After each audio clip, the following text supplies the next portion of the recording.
Visakha Rushikonda palace ను రాష్ట్ర మ్యూజియంగా మార్చాలి. Buddhist monuments protection welfare association నగరంలోని ఋషికొండ ప్యాలెస్ను రాష్ట్ర మ్యూజియంగా మార్చాలని బుద్ధిస్ట్ మాన్యుమెంట్స్ వెల్ఫేర్ అసోసియేషన్ ప్రధాన కార్యదర్శి కొత్తపల్లి వెంకటరమణ రాష్ట్ర ప్రభుత్వాన్ని కోరారు.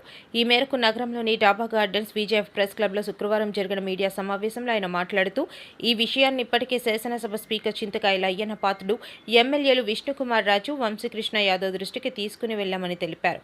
ప్రభుత్వ పెద్దల దృష్టికి తీసుకుని వెళ్తామని హామీ ఇచ్చారని చెప్పారు. జిల్లా బుద్ధ చారిత్రక వారసత్వం కలిగిన ప్రాంతమని, జైన మతం అన్న వాళ్ళు కూడా ఈ ప్రాంతంలో అనేక ఉన్నాయన్నారు. తొట్లకొండ, బొజ్జన్నకొండ, భావికొండలతో పాటు శ్రీకాకుళం దాటి పొరుగు రాష్ట్రాల వరకు ఈ సంస్కృతి సాంప్రదాయాలు వ్యాప్తి చెంది ఉన్నాయని తెలిపారు. పరిశోధనల నేపథ్యంలో అనేక చారిత్రక ఆధారాలు విశాఖలో బయటకు వచ్చాయని తెలిపారు. కళింగ ప్రాంతంలో భాగమైన బరంపురం నుండి మద్రాసు తీర ప్రాంతం చివరి వరకు తెలుగు భాష, సాంస్కృతిక సాంప్రదాయాలు చెప్పుకోదగ్గ ఉన్నాయని వివరించారు. నిర్మించినటువంటి ఋషికొండ ప్యాలెస్, ఈ ప్యాలెస్కి 500 కోట్ల పైసలకు ప్రభుత్వ సొమ్మును ఖర్చు పెట్టి అత్యద్భుతంగా తయారు చేసింది. నేటి ప్రభుత్వం ఏం చేయాలా, దాన్ని ఎవరికి ఇవ్వాలని కోరుకుంటుంది, ప్రయత్నం చేస్తూ ఉంది. మేమేమంటున్నామంటే ప్రభుత్వ సొమ్ముతో నిర్మాణం జరిగింది కాబట్టి ప్రభుత్వ పరమే అవ్వాలి, ప్రజల పరం అవ్వాలి. ప్రజల పరం అవ్వాలంటే ఏం చేయాలంటే అక్కడ ప్యాలెస్ని మ్యూజియం చేయాలి.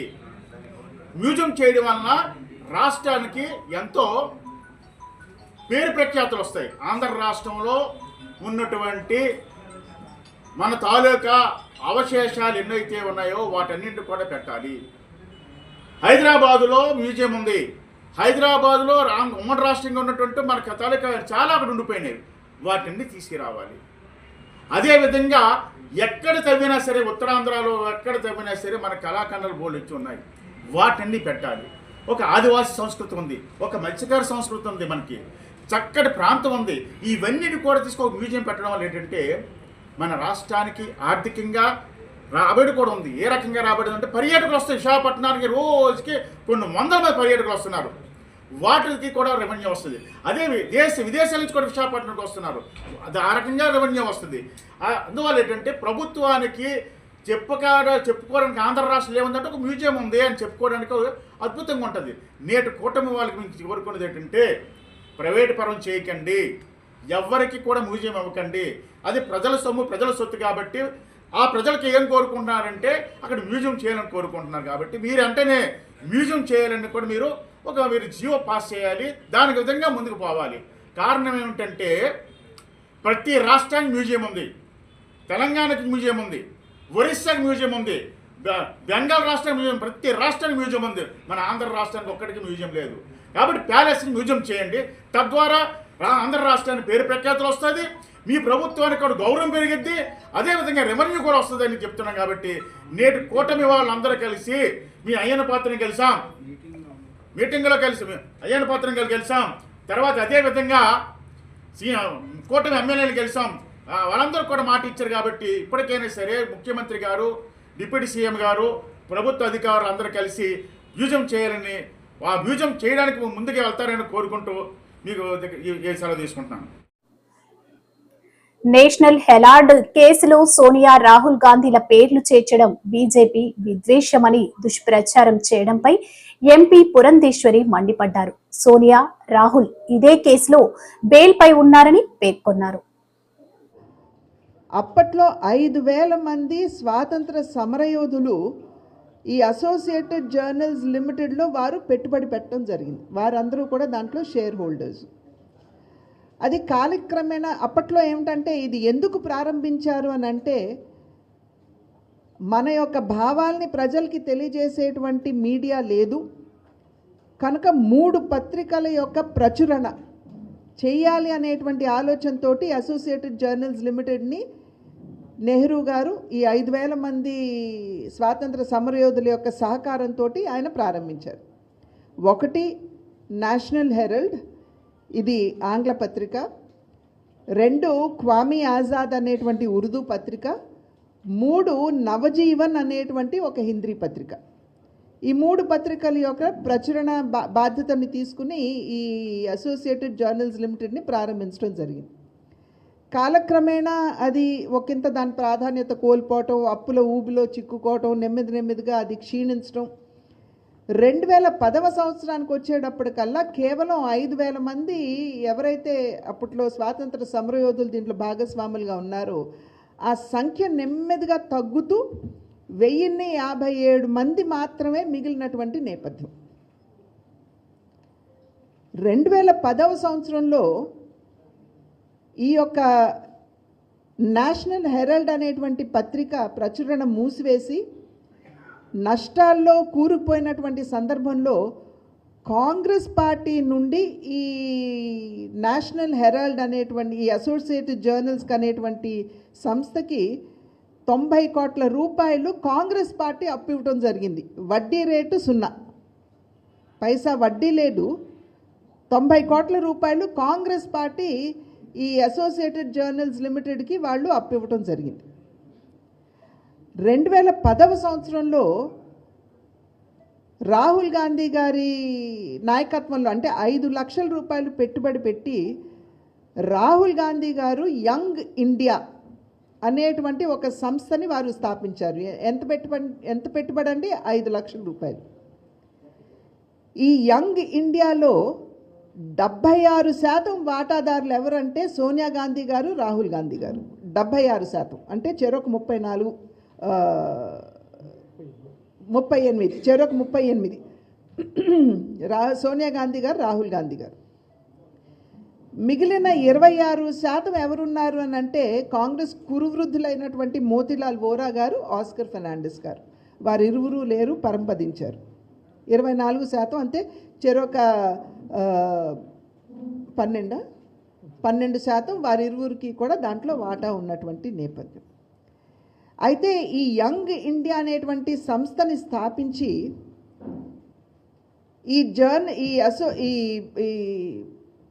ఏదైతే సంస్థని నెహ్రూ గారు ప్రారంభించారు, ఈ జర్నల్స్ లిమిటెడ్ అనేటువంటి సంస్థని ఏదైతే స్థాపించారో దాన్ని తీసుకోవడం అంటే దానికి ఏమిటంటే మాజీ మంత్రి రోజాపై జనసేన నేతలు తీవ్ర విమర్శలు చేశారు. రోజా చేసిన వ్యాఖ్యలపై జనసేన రాష్ట్ర ప్రధాన కార్యదర్శి బొలిశెట్టి సత్య, కార్పొరేట్ పీతలమూర్తి యాదవ్ తీవ్రంగా స్పందించారు. రోజాపై చేసిన ఆరోపణలో భాగంగా రోజా మాట్లాడే స్థాయిని చూస్తే సిగ్గేస్తుంది. మనుషుల్లో 3 జాతులుంటే రోజా 4వ జాతికి చెందింది అని బొలిశెట్టి సత్య విమర్శించారు.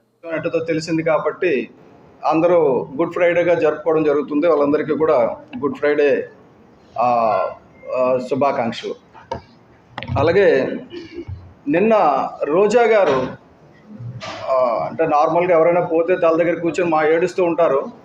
అలాగే నిన్న భూమన కరుణాకర్ రెడ్డి గారు రోడ్డు మీద పడుకుంటే అంటే ఆయన ఏం చెప్పారు, నన్ను గోశాలకు వెళ్ళనివ్వడం లేదు అన్నారు. గోశాలకు వెళ్ళనివ్వడం లేదనేది పూర్తి అబద్ధం అండి, పచ్చి అబద్ధం. ఎందుకంటే ఆయన గోశాల దగ్గర ఆయన గురించి వెయిట్ చేస్తున్నారు. ఇంటి దగ్గర నుంచి ఈయన బయలుదేరితే బాగుంటుందని పోలీసులు కూడా వెయిట్ చేస్తున్నారు. పోలీసులు నిర్బంధించారన్నది పచ్చి అవాస్తవం. ఎందుకంటే పోలీసులు ఏం చెప్పారంటే ఇక్కడి నుంచి పెద్ద దండయాత్రలాగా వెళ్ళొద్దు, మీరు ఒకలో ఇద్దరు ఎవరైతే వెళ్తారో వాళ్ళు వెళ్ళండి అని చెప్పేసి చెప్పడం జరిగింది. కాబట్టి ఆ పోలీసులు ఆపారు అన్నది వాస్తవం కాదండి. ఆ చుట్టూ ఎక్కడ పోలీసులు లేరు, చుట్టూ కూర్చున్నది కార్యకర్తలు కూర్చున్నారు, ఎక్కడ పోలీసులు కనపడలా. నెక్స్ట్ ఆయన చెప్పింది ఏంటంటే ఆవిడ చెప్పింది ఏంటంటే 6-7 పాయింట్లు చెప్పారు. భూమన కరుణాకర్ రెడ్డి గారు చెప్పింది 191 ఆవులు చనిపోయినాయి గోశాలలో, ఎవరు పట్టించుకోవడం లేదని.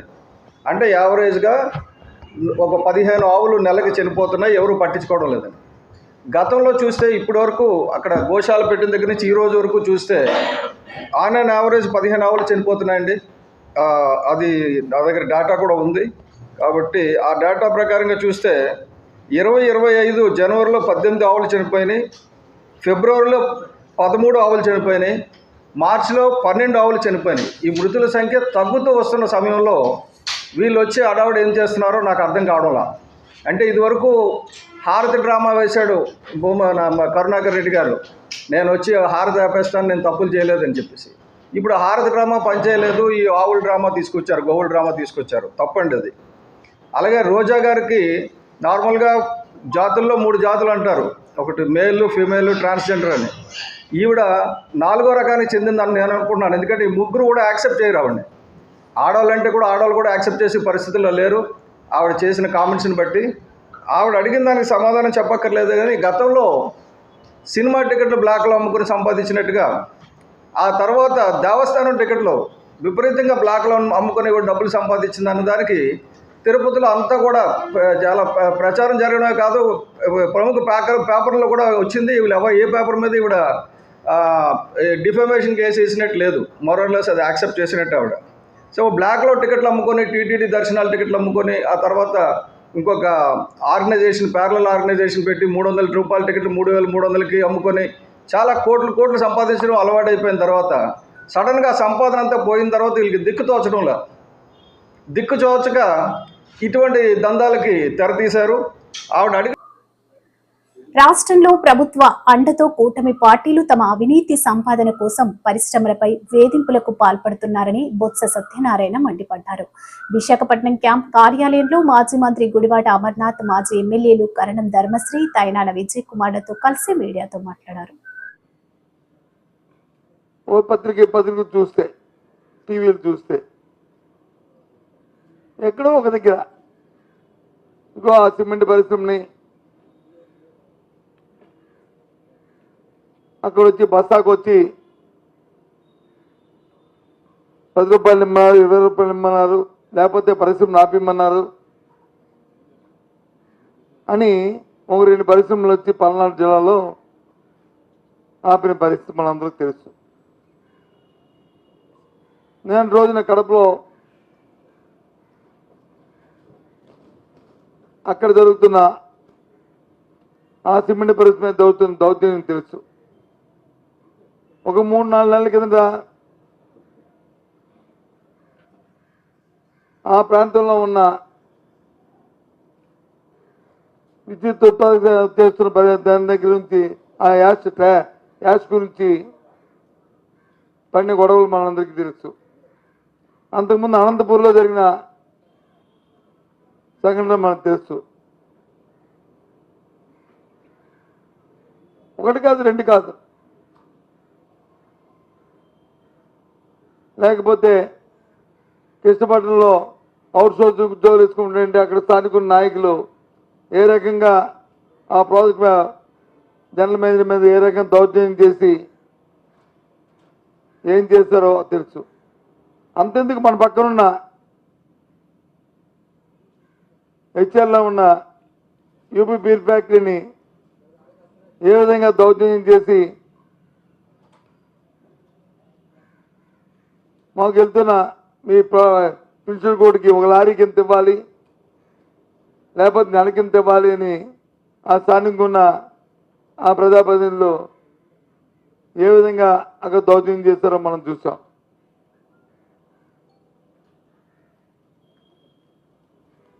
ఒకటి కాదు 2 కాదు. అలాగే ప్రతి జిల్లాలో కూడా ఈ రకంగా చేస్తూ, అంతెందుకు జిందాల్ పరిశ్రమ, జిందాల్ యాజమాన్యం ఈ దేశంలోనే టాటా, బిర్లా, ఆ తర్వాత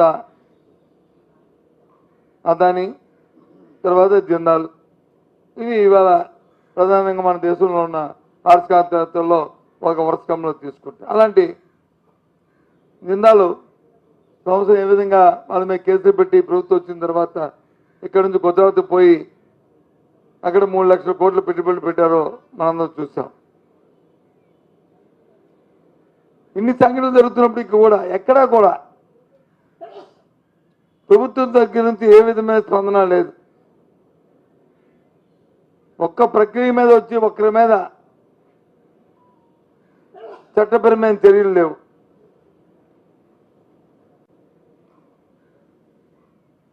చట్టపరంగా వారి మీద చర్య తీసుకునే సందర్భం లేదు. మాటలు మాత్రం చెప్తుంటారు. మరి ఏ రకంగా ఈ రాష్ట్రంలో వచ్చి పరిశ్రమలు వస్తాయి, ఏ రకంగా పారిశ్రామికతను నిలదొక్కుంటారు, ఏ విధంగా వాతావరణాన్ని మీరు సృష్టిస్తారు. ఇప్పటికే సంవత్సర కాలం అవుతుంది, ఎంతసేపు మాటలు.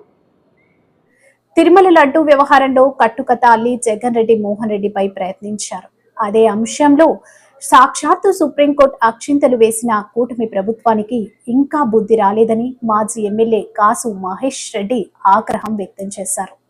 ఒక బాధ్యత కలిగిన పాలక పక్షం అయితే ఏం చేయాలి? అక్కడ సందర్శించి నిజమెంత, అబద్ధం ఎంత, అసలు నిజంగా చనిపోయినాయా, ఒకవేళ చనిపోతే ఎందుకు చనిపోతున్నాయి, మిగతా వాటినన్నా రక్షించేటట్టు మరోసారి ఇటువంటి ఘటన జరగకుండా చూడాల్సింది పోయి ఎదురుదాడి. చంద్రబాబు నాయుడు గారు, లోకేష్ గారేమో ఇదంతా ఫేక్ న్యూస్, మార్ఫింగ్, ఒక్కటి కూడా చనిపోలేదంటారు. అక్కడ తిరుపతి ఎమ్మెల్యేనేమో శ్రీనివాసులు గారేమో 40 చనిపోయినాయి అన్నాడు.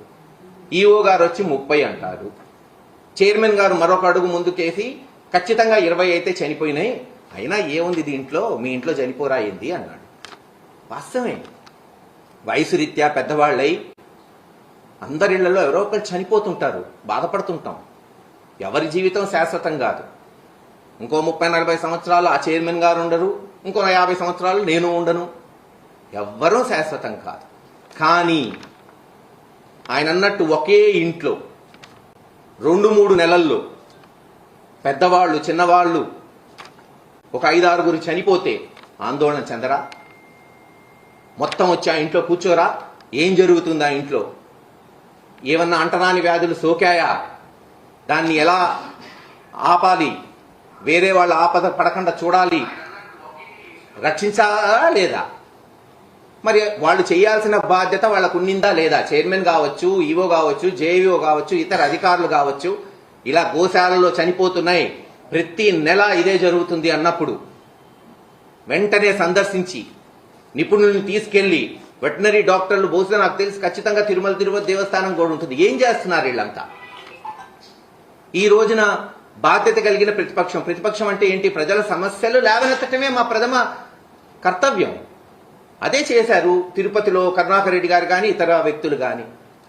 ఆ సమస్య లేవనెత్తారు కాబట్టి మీరు అక్కడికి పోయి చెప్పండి, ఇది జరిగింది, ఇది జరగలేదు. ఆయన మీద ఎదురుదాడి. తెలుగుదేశం అధ్యక్షుడు, రాష్ట్ర అధ్యక్షుడు శ్రీనివాస్ గారు అయితే బహిరంగ ఛాలెంజ్, రండి చూసుకుందాం, నిరూపిద్దాం. అవసరమా బహిరంగ ఛాలెంజ్? దేవుడి సన్నిధిలో అపచారాలు జరుగుతుంటే, అత్యంత దయనీయమైన పరిస్థితులుంటే దాన్ని సరిచేయాలి. ఆయన వచ్చి అక్కడ ఇలా కాదు, ఇలా చేయండి, సలహాలు సూచనలు ఇవ్వండి. లేదు కరుణాకర్ రెడ్డి గారు మీరు ఇంతకుముందు చేశారు, మీ సూచనలు కూడా ఇవ్వండి, ఇంకా మంచి వ్యవస్థను తీసుకొస్తాం అని చెప్పాల్సింది పోయి ఎదురుదాడి. కొన్ని బహిరంగ ఛాలెంజ్కి రమ్మన్నారు. ఎలా వస్తాడు? పోలీసులేమో ఇంటి ముందు పెట్టి అరెస్ట్ చేసిరి, హౌస్ అరెస్టు. చర్చ జరగాలి. ప్రజాస్వామ్యంలో అన్నిటికన్నా ముఖ్యమైనది చర్చే. చర్చ జరిగితేనే కదా సమస్యలు తెలిసేది. ఆ సమస్యలకి పరిష్కారం కూడా చర్చలో వచ్చింది. చర్చ జరిపించాల్సిన బాధ్యత అధికార పక్షానికి. ప్రతిపక్షంలో ఉన్న వాళ్ళని పోలీసులను పెట్టి ఇంట్లో అరెస్ట్ చేసి చర్చ పెట్టమంటే ఎలా చర్చ జరిగింది చెప్పండి? ఇప్పటికీ ఆలస్యం కాలేదు. యువత ఆవేశంలో జీవితం నాశనం చేసుకోవద్దని సిపి సంజా బాగ్జీ అన్నారు. అమ్మాయికి నచ్చకపోతే బలవంతం పెట్టి పెళ్లి చేసుకోకూడదన్నారు. ఈ ఆవేశంలో చాలా ఉన్మాదాలు జరుగుతాయన్నారు. తను కూడా 25 సంవత్సరాల క్రితం వేరే అమ్మాయిని పెళ్లి చేసుకోవాలని అనుకున్నానని, కానీ ఒప్పుకోలేదన్నారు. ప్రేమించడం నేరం కాదు. 18 సంవత్సరం కంటే తక్కువ అమ్మాయి అయితే జాగ్రత్త. ఎందుకంటే మైనర్ అమ్మాయి కలిసి పారిపోతే కేసు వస్తుంది. కాబట్టి అందరికీ చెప్పండి, అందరూ కోర్టు చూడాలి. ఆ ఫిల్మ్ చాలా జాగ్రత్తగా గుర్తు పెట్టుకోవాలి. ఆ అబ్బాయి చేసిన తప్పు చాలా చిన్న తప్పు. ఈ చట్టం తెలియకుండానే ఆ తప్పు చేశారండి. అందుకే చట్టం గురించి అవగాహన చాలా అవసరం, ఎంతైనా అవసరం. సో మనం చట్టం గురించి తెలుసుకుందాం, చట్ట ప్రకారంగా పనిచేద్దాం, హాయిగా జీవిద్దాం. అందరికీ, మన స్కూల్కి, మన కాలేజ్కి, మన యూనివర్సిటీ, మన కుటుంబానికి, మన నగరానికి, మన దేశానికి మంచి పేరు తీసుకొద్దాం. సో ఈ పాక్సో చట్టం చూడండి, ఈ చట్టంలో కనీసం 3 సంవత్సరాలు జైలు శిక్ష, మాక్సిమం 20 సంవత్సరాల వరకు జైలు శిక్ష, ఇది జీవిత ఖైదీ లేదా మరణదండన వరకు ఉండొచ్చు. అటువంటి చట్టం ఇది పాక్సో చట్టం. అందుకే ఇప్పుడు ఇంకొక ఇష్యూ, చాలా మంది భర్తలు నా దగ్గరికి వస్తారండి, వచ్చి చెప్తారండి, నా భార్య నా మీద కేసు పెట్టాడు, నాకు హెల్ప్ చేయండి. నేను చెప్తాను, మన చట్టం ఎలా ఉందంటే భార్య హెరాస్మెంట్ కేసు 498A IPC అందరికీ తెలుసు, కానీ భర్త హెరాస్మెంట్ సెక్షన్ లేదు మన చట్టంలో. కాబట్టి మన చట్టం ఎప్పుడైనా మీ భార్యకి హెల్ప్ చేస్తుంది, సపోర్ట్ చేస్తుంది. కాబట్టి ఇప్పుడు మీ పెళ్లి జరగలేదు, పెళ్లి తర్వాత చాలా జాగ్రత్త, లేకపోతే ఖచ్చితంగా మీరు మీ తల్లిదండ్రులు అందరూ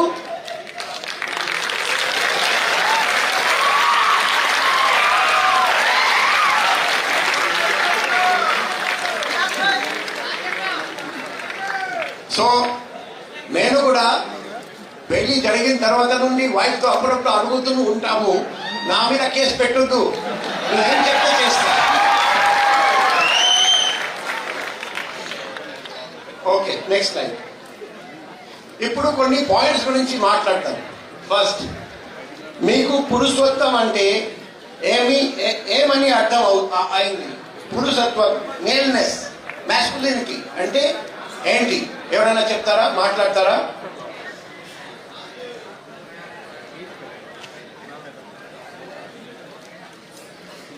మైక్ ఇవ్వండి.